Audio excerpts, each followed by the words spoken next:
दोस्तों पहले तो मैं आपको एक वीडियो दिखाना चाहता हूँ, आप मेरी स्क्रीन पे देखना और उसके बाद नीचे जो है कमेंट ज़रूर करना, ठीक है। उसके बाद पूरी वीडियो आपको बाद में दिखाता हूँ और बात करते हैं इसके ऊपर। आईमा ने आर्टिकल 88 एक लॉन्च किया सी, ठीक है जी। ये ਅਸੀਂ लगातार ਕੰਟੀਨਿਊਟੀ 3 ਸਾਲ ਕੰਮ ਕੀਤਾ ਪੁਰਤਗਾਲ ਵਿੱਚ। ਇਹਨਾਂ ਦੇ ਟੈਕਸ ਪੇ ਕੀਤੇ ਆ, ਆਇਲਸ ਪੇ ਕੀਤੀ ਆ ਜੀ। ਹੁਣ ਸਾਡੀ ਕਾਰ ਲੈਣ ਦੀ ਵਾਰੀ ਆਈ ਆ ਤੇ ਇਹ ਸਾਡੀ बैकग्राउंड कंट्री है। दोस्तों वीडियो को अपने लाइक करना है, सब्सक्राइब करना है, शेयर करना है किसी मेरे भाई के साथ में जो बेसिकली यूरोप आना चाहता हो, और उसको मैं पूरी यहाँ पे डिटेल बताने वाला हूँ कि असल में आज की डेट में पुर्तगाल में क्या चल रहा है, ठीक है, और किस तरह के हालात हैं। इंस्टाग्राम में मुझे फॉलो कर लो आप। इसके अलावा किसी मेरे भाई ने अगर हमसे कोई सर्विसेज लेनी हो, जैसे कि वर्क परमिट, कंसल्टिंग या फिर किसी भी तरह की आपको job placement, legal job placement हम करवा के देंगे, पूरा वीज़ा असिस्टेंस हम आपको प्रोवाइड करेंगे। उसके लिए आप मेरे साथ अपना पर्सनली केस डिस्कस कर सकते हैं। आपको उसके लिए नीचे जो है लिंक मिल जाएगा, क्लिक करना है, टाइम सेलेक्ट करना है, दिन सेलेक्ट करना है और कॉल बनानी है मेरे साथ में। अब दोस्तों यहाँ पे बात करते हैं सबसे पहले, सबसे बड़ा मसला क्या है। देखो अब पुर्तगाल के अंदर इस टाइम पे क्या चल रहा है कि ये यहाँ पे बहुत सारे जो लोग हैं, इस तरह की वीडियो जो है वायरल हो रही है। अब मैं आपको इसका पूरा निष्कर्ष बताता हूँ क्या है। देखो मैं मानता हूँ, मैं उन सब लोगों की इज्जत करता हूँ जो यहाँ पे काफ़ी टाइम से जो है रह रहे हैं, या फिर दूसरी कंट्री में जाके बेचारे यहाँ पे काम नहीं मिलता, तो यहाँ पे काम ना मिलने की वजह से दूसरी कंट्री में जाके पैसा कमाते हैं, और पैसा कमाने के बाद में इधर जो है जुगाड़बाजी करके कॉन्ट्रैक्ट लगवा के, किससे फेक कॉन्ट्रैक्ट लगवा के जो है यहाँ पे टैक्सेस पे करते हैं, ठीक है। ये असल बात मैं आपको बता रहा हूँ, ठीक है, ये ऐसा होता है यहाँ पर। अब उस केस के अंदर क्या हुआ है कि पीछे जो है ना यहाँ पर बेसिकली जो इमिग्रेशन अथॉरिटी थी, जिसके बेसिस पे यहाँ पर जो है जो कार्ड इशूइंग अथॉरिटी थी गवर्नमेंट की, उसका नाम था सेफ, ठीक है। अब सेफ जो है चेंज होकर हो गई आइमा। इन लोगों ने अपनी जब फाइलें लॉक की थी और जिनको अपॉइंटमेंट जब मिल रही थी, ठीक है, उस टाइम पे इन्होंने सेफ से अपना केस लगवाया। सेफ से केस लगवाने का मतलब ये हुआ कि इनको जो कार्ड है, ठीक है, वो इनको मिलना चाहिए था। अब हुआ क्या, इन बेचारों के साथ में बड़ी नाइंसाफ़ी हुई। हुआ क्या, पहली चीज़ तो ये गलती खैर इनकी भी है, और ये भी बोलूँगा कि गलती यहाँ पर सरकार की भी है। पहली चीज़ इनकी गलती ये है कि इनको दूसरी कंट्री में जाके पैसे नहीं कमाने चाहिए थे इस तरह से, सिर्फ लालच में कि भाई हाँ जी हम पैसे कमाएंगे और पेपर भी हमारे बन जाएंगे, ठीक है। बहुत सारे लोग ऐसा करते हैं। तो इस चक्कर में क्या हुआ कि सेफ को ये पता लग गया कि भाई यहाँ पे जो अथॉरिटी है, जिसको मैंने अभी बताया ना, जो कार्ड इशू करती है, आपके बायोमेट्रिक लेती है, उसके बाद में आपका पूरा प्रोसेस जो है स्टार्ट होता है, ठीक है, यहाँ पर आपको रेजिडेंसी मिलने का। अब भाई जब उन्होंने फिंगर किए तो उनका जो नाम है ना सिस में आ गया, शेंगन इन्फॉर्मेशन सिस्टम। ये क्या होता है कि कंट्री पूरा डेटा शेयर करती है सारी कंट्रीज़ के साथ में, जो भी शेंगन के अंदर आती हैं, जो जोन के अंदर आती हैं। तो उससे क्या होता है बेसिकली इनको पता लग जाता है कि अगर कोई दिक्कत है, अगर कोई मतलब इस बंदे के अंदर या फिर इसका कोई क्रिमिनल रिकॉर्ड है, तो सारी कंट्री को पता लग जाता है इस चीज़ के अंदर, एक में भी अगर आपका जो है फिंगर हो गया तो। अब किसी ना किसी के फिंगर भी हो गए होते हैं, है ना, इलीगल काम करते हुए, किसी का कोई प्रॉब्लम हो जाती है, तो उसका क्या होता है कि यहाँ पर जो है ना फिंगर होने के बाद में उसका जो कार्ड है ना वो ब्लॉक हो जाता है। एक तरह ब्लॉक ही कह लो, मतलब एक तरह से यहाँ पे फालता एक टर्म यूज़ करते हैं, मतलब कि उसका होल्ड हो जाता है, ठीक है।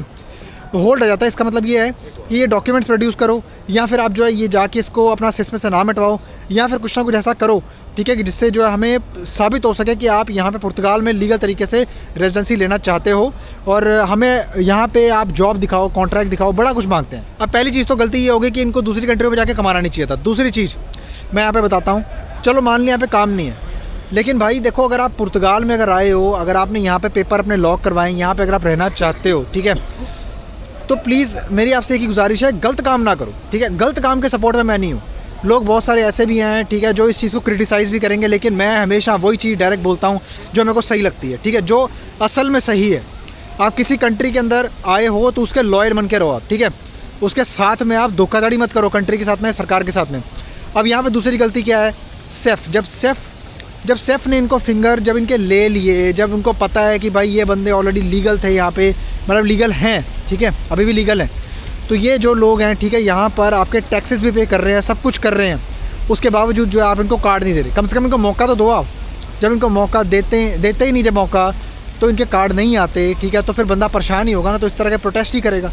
तो मैं किसी भी चीज़ के साइड में नहीं हूँ। अब ये मत सोचना कि मैं इस वीडियो में किसी के भी साइड हूँ, ना मैं सरकार की तरफ हूँ, ना मैं ये बंदों की तरफ हूँ। मैं आपको जानकारी दे रहा हूँ बस, ठीक है, कि अगर आप किसी भी देश में आते हो तो हमेशा उस देश के साथ में, कभी भी जब आप आते हो ना, तो उसी देश के अंदर रहकर उसी के अंदर आप काम करो, ठीक है। ये वीडियो जो वायरल हो रही है, मैं आपको अभी ये वीडियो दिखाता हूँ, ये वीडियो आप पूरी देखो, ठीक है। कमेंट में अपनी राय ज़रूर बताना कि क्या गलत है, क्या सही है, आपको क्या लगता है, ठीक है, आपको क्या लगता है, आपका ओपिनियन क्या है। ਬਹੁਤ ਤੋਂ ਤੁਹਾਡਾ ਛੋਟਾ ਭਰਾ ਵੱਡਾ ਭਰਾ ਸਾਰੇ ਵੀਰਾਂ ਦਾ ਧੰਨਵਾਦ। ਜਿਹੜੇ ਵੀਰ ਇੱਥੇ ਆਏ, ਜਿਹੜੇ ਨਹੀਂ ਆਏ ਉਹਨਾਂ ਦਾ ਵੀ ਤਹਿ ਦਿਲੋਂ ਧੰਨਵਾਦ ਆ। ਤੇ ਵੀਰ ਜੀ ਵੀ ਆਪਣਾ ਜਿਹੜਾ ਐਸਐਸ ਦਾ ਮਸਲਾ ਵਾ ਉਹ ਹੱਲ ਕਿੱਦਾਂ ਹੋਣਾ ਵਾ, ਵੀ ਆਪਾਂ ਨੂੰ ਕੋਰਟ ਕੇਸ ਲਾਉਣਾ ਪੈਣਾ ਵਾ। ਆਇਮਾ ਨੇ ਸਿੱਧਾ ਜਵਾਬ ਦੇ ਦਿੱਤਾ ਵਾ ਵੀ ਅਸੀਂ ਕੁਝ ਨਹੀਂ ਕਰ ਸਕਦੇ, ਸਾਡੇ ਤੇ ਕੇਸ ਕਰ ਦਿਓ। ਸਹੀ ਆ, ਸਾਰੇ ਆਰਟੀਕਲ ਉਹਨਾਂ ਨੂੰ ਜਿਹੜੇ ਆਰਟੀਕਲ ਉਹਨਾਂ ਦੇ ਪੜ੍ਹਾਏ ਆ ਉਹ ਕਹਿੰਦੇ ਵੀ ਇਹ ਆਰਟੀਕਲ ਆ ਸੈਫ ਦੇ, ਸੈਫ ਖਤਮ ਹੋ ਗਈ ਆ, ਤੁਸੀਂ ਜਾ ਕੇ ਕੋਰਟ ਵਿੱਚ ਗੱਲ ਕਰੋ। ਕੋਰਟ ਵਿੱਚ ਗੱਲ ਵੀਰ ਜੀ ਤਾਂ ਹੋਣੀ ਆ, 10-20 ਬੰਦਿਆਂ ਦੀ ਗੱਲ ਨਹੀਂ ਹੋਣੀ। ਜਿਨ੍ਹਾਂ ਬੰਦਿਆਂ ਨੇ ਕੇਸ ਲਾਏ ਆ ਉਹ ਉਹਨਾਂ ਨੇ ਨੋਰਮਲੀ ਉਦਾਂ ਹੀ ਪੈਸੇ ਦੇ ਆ, ਕੋਈ ਕਿਸੇ ਕੋਲ ਉਹਦਾ ਕੋਈ ਰੈਫਰੈਂਸ ਨੰਬਰ ਕੁਝ ਨਹੀਂ ਉਹਨਾਂ ਦਿੱਤਾ ਵੀ ਤੁਹਾਡੀ ਕੋਰਟ ਕੇਸ ਲੱਗਾ ਵਾ, ਉਹਦਾ ਉਹਨਾਂ ਕੁਝ ਨਹੀਂ ਕਿਸੇ ਨੂੰ ਦਿੱਤਾ। ਜਿਨ੍ਹਾਂ ਵੀਰਾਂ ਨੇ ਕੇਸ ਲਾਉਣੇ ਆ, ਨੰਬਰ ਮੇਰਾ ਪਹਿਲਾਂ ਵੀ ਮੈਂਸ਼ਨ ਕੀਤਾ ਵਾ, ਹੁਣ ਫੇਰ ਆਪਾਂ ਬੋਲ ਕੇ ਵੀਡੀਓ ਵਿੱਚ ਵੀ ਬੋਲ ਦਿੰਦੇ ਆ, +351 92 00 25 ਤੇ ਮੇਰੇ ਭਰਾ ਇਸ ਨੰਬਰ ਤੇ ਸਾਨੂੰ ਉਹੀ ਬੰਦਾ ਕਨੈਕਟ ਕਰੇ ਜਾਂ ਮੈਸੇਜ ਕਰੇ ਜਿਨ੍ਹਾਂ ਨੇ ਆਪਦਾ ਕੋਰਟ ਕੇਸ ਵੀਰ ਜੀ ਲਾਉਣਾ ਵਾ। ਕਿਸੇ ਨੂੰ ਕੋਈ ਮਜਬੂਰ ਨਹੀਂ ਕਰਦਾ ਹੈ। ਘੱਟ ਤੋਂ ਘੱਟ 500 ਜਾਂ ਵੱਧ ਤੋਂ ਵੱਧ 1000 ਬੰਦਾ ਹੋਊਗਾ ਤੇ ਉਹਨਾਂ ਆਪਾਂ ਸਾਰਿਆਂ ਨੂੰ ਫਾਇਦਾ ਹੋਊਗਾ।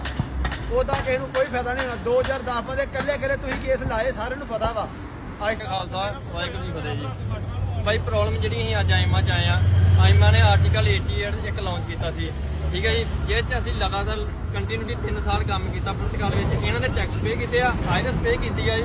ਹੁਣ ਸਾਡੀ ਕਾਰਡ ਲੈਣ ਦੀ ਵਾਰੀ ਆਈ ਆ ਤੇ ਇਹ ਸਾਡੀ ਬੈਕਗ੍ਰਾਉਂਡ ਕੰਟਰੀਆਂ ਜਿਨ੍ਹਾਂ ਚ ਅਸੀਂ ਲੰਘੇ। ਅਕਸਰ ਭਾਜੀ ਜਦੋਂ ਆਰਟੀਕਲ 88 ਬਣਿਆ ਉਹਦਾ ਮਤਲਬ ਵੀ ਇਮੀਗ੍ਰਾਂਟ ਅਨਲੀਗਲੀ ਹੋਣਗੇ ਨਾ। ਜਦੋਂ ਅਸੀਂ ਅਨਲੀਗਲ ਆਏ ਆ ਪਰ ਅਸੀਂ ਪਿੱਛੇ ਕ੍ਰਾਈਮ ਨਹੀਂ ਕੋਈ ਕਰਕੇ ਆਏ, ਠੀਕ ਹੈ। ਜਦੋਂ ਦੂਸਰੀ ਕੰਟਰੀ 'ਚ ਆਉਣਾ ਤੁਸੀਂ ਆਹ ਕੰਟਰੀ ਐਂਟਰ ਕਰਨਾ ਤੇ ਪਿਛਲੀ ਕੰਟਰੀ ਤੁਹਾਡੇ ਫਿੰਗਰ ਲੈਣੇ ਆ। ਕਿਸੇ ਨੇ ਅਸੈਲਮ ਅਪਲਾਈ ਕੀਤੀ, ਕਿਸੇ ਨੇ ਕੁਝ ਕੀਤਾ, ਚਲੋ ਪੁਰਤਗਾਲ ਜਾ ਕੇ ਪੇਪਰ ਲੈ ਲਾਂਗੇ। ਜਿਹੜੇ ਅਨਲੀਗਲ ਬੰਦੇ ਉਹਨਾਂ ਨੇ ਇਹਨਾਂ ਕਾਰਡ ਦੇਤਾ ਤੇ ਜਿਹੜੇ 3-3 4-4 ਸਾਲ ਤੋਂ ਅਸੀਂ ਕੰਮ ਕਰਦੇ ਆ ਭਾਜੀ, ਹੁਣ ਸਾਨੂੰ ਸਾਡੀ ਕਾਰਡ ਦੀ ਵਾਰੀ ਆਈ ਆ ਤੇ ਭਾਜੀ ਸਾਨੂੰ ਕਾਰਡ ਦੇਣ ਤੋਂ ਨਾ ਕਰਦੇ ਆ। ਇਹਨਾਂ ਨੇ ਫਾਲਤੇ ਕੱਢਦੇ ਆ। ਉਹ ਭਾਜੀ ਫਾਲਤੇ ਉਹ ਕੰਟਰੀ ਵਾਲੇ ਕਹਿੰਦੇ ਆ ਆਈਮਾ ਤੋਂ ਮੇਲ ਪਾਉਗੀ ਤੁਹਾਡੇ ਤਾਂ ਕਲੀਅਰ ਹੋਣੇ ਆ। ਜੇ ਪੈਸੇ ਲਾਉਣੇ ਤੇ ਭਾਜੀ 2-2 ਹਜ਼ਾਰ ਜੇ 3-3 ਲੱਖ ਰੁਪਇਆ ਲੱਗਦਾ, 2.5-3 ਜੇ ਭਾਜੀ ਸਾਡੇ ਕੋਲ 3-3 ਲੱਖ ਰੁਪਇਆ ਹੁੰਦਾ ਤਾਂ ਅਸੀਂ ਪਹਿਲਾਂ ਵਕੀਲ ਹਾਇਰ ਕਰਕੇ ਲੋਕਾਂ ਨੂੰ ਪੇਪਰ ਲੈ ਜਾਣੇ। ਹੁਣ ਭਾਜੀ ਵੇਖੋ ਬੱਚੇ ਬਿਮਾਰ ਪਏ ਆ ਹਸਪੀਟਲਾਂ 'ਚ, ਆਹ ਬੱਚੇ ਬਿਮਾਰ ਪਏ ਆ, ਮੰਨ ਲਓ ਪਿੱਛੇ ਹਵੀ ਨਵੀਂ ਹੋ ਜਾਂਦੀ, ਕੀ ਕਰਦਾ ਆ ਜੀ। ਆਹ ਵੇਖੋ ਬੱਚੇ ਪਿੱਛੇ ਬਿਮਾਰ ਪਏ, ਘਰ ਵਾਲੇ ਉਹ ਪਰੇਸ਼ਾਨ ਆ ਡਿਆ। ਇਹ ਘਰੇ ਗੱਲ ਕੀਤੀ ਨਹੀਂ ਅਸੀਂ ਆਪਣਿਆਂ 'ਚ, ਠੀਕ ਆ। ਸਾਨੂੰ ਤਾਂ ਪਤਾ ਸਾਡੀ ਕਿਹੜੀਆਂ ਮੁਸ਼ਕਲਾਂ 'ਚ ਲੰਘਦੇ ਅਸੀਂ ਸਾਰੇ ਜਾਣੇ। ਆਈਮਾ ਇੱਥੇ ਧੱਕਾ ਕਰਦੀ ਭਾਈ, ਸਾਡੀ ਆਈਮਾ ਨੂੰ ਰਿਕਵੈਸਟ ਆ, ਠੀਕ ਆ, ਤੁਸੀਂ ਪੇਪਰ ਉਹਨਾਂ ਨੂੰ ਨਾ ਦਿਓ ਜਿਹੜੇ ਕ੍ਰਿਮੀਨਲ ਆ। ਜਿਹੜੇ ਕ੍ਰਿਮੀਨਲ ਆ ਉਹਨਾਂ ਦੇ SIS ਜਾਂ ਕੋਈ ਵੀ ਹੋਰ ਫਾਲਤ ਆ ਉਹਨਾਂ ਨੂੰ ਨਾ ਦਿਓ। ਜਿਹੜੇ ਲੀਗਲ ਆ ਉਹ ਲੀਗਲ ਬੰਦੇ ਨੂੰ ਤਾਂ ਦਿਓ ਤੁਸੀਂ। ਅਸੀਂ ਲੀਗਲ ਹੀ ਇੱਕ ਤਰ੍ਹਾਂ ਦੇ, ਜੇ ਸਾਡਾ ਪਿੱਛੇ SIS ਦਾ ਮਸਲਾ ਪਰ ਸਾਡਾ ਕ੍ਰਿਮੀਨਲ ਰਿਕਾਰਡ ਤੇ ਨਹੀਂ ਨਾ ਕੋਈ ਹੈਗਾ। ਜੇ ਅਸੀਂ ਕੋਈ ਜਰਮ ਕੀਤਾ ਤੁਸੀਂ ਤਾਂ ਦੱਸੋ। ਸਾਡੀ ਆਈਮਾ ਕੇ ਰਿਕਵੈਸਟ ਆ, ਪਲੀਜ਼ ਸਾਡੀ ਸੁਣਵਾਈ ਕੀਤੀ ਜਾਏ, ਸਾਰੇ ਭਰਾ ਨੂੰ ਕਾਰਡ ਦਿੱਤੇ ਜਾਣ।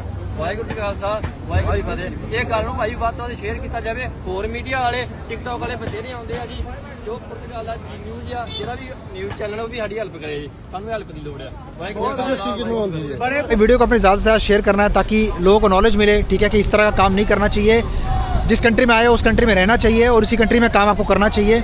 ये मेरी पर्सनल मेरा पर्सनल सुझाव है, ठीक है। देखो जब मैं यहाँ पे आया था तो मैं भी चाहता तो मैं भी पुर्तगाल से कहीं और जाके आना इस तरह से पैसे कमा सकता था, अच्छी कमाई हो जाती दूसरी कंट्रियों के अंदर, मेरे को मालूम है ये बात। लेकिन वो काम जो गैर कानूनी होता है, ठीक है, गैर कानूनी काम आप करोगे, लॉ से हटके करोगे तो उसका हर्जाना भी आपको भुगतना पड़ेगा, ठीक है। ये मेरा पर्सनल ओपिनियन है। बाकी आप इंस्टाग्राम पे फॉलो कर सकते हैं। किसी मेरे भाई को अगर यूरोप में दिक्कत आ रही है या कंसल्टिंग लेनी हो मेरे साथ में, वर्क परमिट्स, जॉब के रिलेटेड या फिर कोई लीगल प्लेसमेंट, अगर आपको इंडिया से बाहर अगर आपको जाना है, बेसिकली इंडिया में अगर आप रहते हो, इंडिया से अगर अप्लाई करना चाहते हो, पाकिस्तान से करना चाहते हो, अगर आप गल्फ़ कंट्री में रहते हो वहाँ से करना चाहते हो, तो आप मुझे कॉन्टैक्ट कर सकते हो। नीचे कमेंट्स के अंदर मैंने लिंक पिन कर दिया, क्लिक करोगे, दिन सेलेक्ट करोगे, कॉल बनाओगे और गूगल मीटिंग ऐप के ऊपर आपकी सिलेक्ट किए हुए दिन पे, टाइम पे आपकी कॉल आपको ज्वाइन करनी है। मैं आपको कॉल पे मिलूँगा और फिर हम वहाँ से आपसे पूरी आपकी जो है केस पूरा मैं तसल्ली से सुनूंगा और आपको उसका निवारण निकाल के दूंगा, ठीक है। अपना बहुत सारा ख्याल रखिए, अपने भाई को दीजिए इजाज़त। मिलता हूँ आपसे फिर किसी और शानदार कंटेंट के अंदर, तब तक के लिए बाय बाय।